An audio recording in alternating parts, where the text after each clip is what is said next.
kajian Buku Tamu Masjid, Jejak Kehadiran atau Titik Awal Keberkahan. Bismillahirrahmanirrahim. Assalamualaikum warahmatullahi wabarakatuh. Allahumma salli ala Sayyidina Muhammad wa ala ali Sayyidina Muhammadin. Pengantar. Seringkali kita menganggap remeh hal-hal sederhana di sekitar masjid. Buku kas, papan pengumuman, hingga buku tamu. Namun, pernahkah kita bertanya, perlukah masjid memiliki buku tamu? Bukankah masjid adalah rumah Allah, tempat orang bebas keluar masuk tanpa ada catatan? Pertanyaan ini bukan sekadar teknis, melainkan menyentuh persoalan amanah, jejak sejarah, dan keberlanjutan peradaban masjid.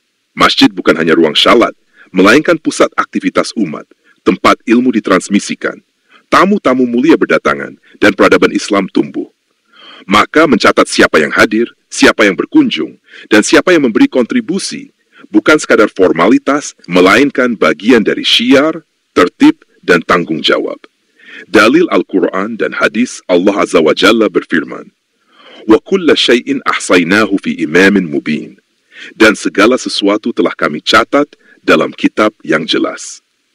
Rasulullah Shallallahu Alaihi Wasallam bersabda, "Inna Allah kataba kulla syai'in hatta al-'azza wal kais." Sesungguhnya Allah telah menetapkan dan menuliskan segala sesuatu, bahkan kelemahan dan kecerdikan. Hadis diriwayatkan oleh Muslim, Kitab Adr. Dari kaidah salaf, al-yadu qaidun wal kitabatu qaidun. Tangan adalah pengikat dan tulisan adalah ikatan. Maksudnya mencatat sesuatu adalah bentuk mengikat amanah agar tidak hilang. Pendapat ulama, Imam Syafi'i menekankan pentingnya catatan dalam muamalah agar tidak terjadi sengketa dan memelihara hak-hak manusia. Imam Al-Ghazali dalam Ihya Ulumuddin mengingatkan bahwa ketertiban adalah bagian dari kesempurnaan amal. Ibnu Khaldun dalam Mukadimah menyebutkan bahwa pencatatan adalah tanda masyarakat yang beradab. Pandangan ulama kontemporer, Gus Baha sering menyampaikan bahwa hal-hal sederhana seperti catatan adalah rihlah barokah untuk melacak perjalanan dakwah. Kalau ulama dahulu tidak menulis, kita tidak akan tahu sanad keilmuan. Ustadz Adi Hidayat menekankan pentingnya dokumentasi agar menjadi amal jariah, karena catatan bisa diwariskan. Ustadz Abdul Somad menjelaskan, masjid itu milik umat, maka harus terbuka dan tertib. Salah satunya dengan dokumentasi. Dasar Latif menyentil bahwa umat Islam sering kalah karena tidak tertib administrasi. Quraish Shihab menafsirkan ayat catatan Yasin sebagai tanda bahwa Allah memberi teladan dalam pencatatan, sehingga manusia pun seharusnya meniru. Kisah Salafus Syalih diriwayatkan, Umar bin Khattab radhiyallahu anhu selalu mencatat siapa yang datang kepadanya, baik sahabat maupun rakyat biasa, agar tidak ada yang terlewat dari perhatian. Ini adalah bentuk pencatatan tamu dalam makna sederhana. Contoh kehidupan sehari-hari.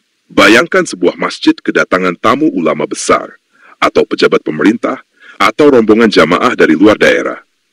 Jika tidak dicatat dalam buku tamu, bagaimana generasi berikut tahu bahwa pernah ada kunjungan penting itu? Catatan itulah yang menjadi memori kolektif masjid. Contoh sederhana isi buku tamu masjid. Hari Jumat, tanggal sekian, kunjungan jamaah dari pesantren Tebu Ireng untuk silaturahmi. Hari Senin, tanggal sekian, kedatangan tim kesehatan mengadakan cek kesehatan gratis. Hari Kamis, tanggal sekian, pertemuan dengan PC Nahdlatul Ulama terkait acara Maulid Nabi. Kesimpulan, majelaslah, masjid memerlukan buku tamu, bukan untuk membatasi jamaah, tetapi untuk merekam sejarah, menjaga amanah, dan melestarikan jejak dakwah. Catatan itu akan menjadi warisan bagi generasi sesudahnya. Doa penutup Allahum, ij'al a'malana salihatan, waj'alha liwajhika khalisan, wa la taj'al li ahadin fiha syai'a.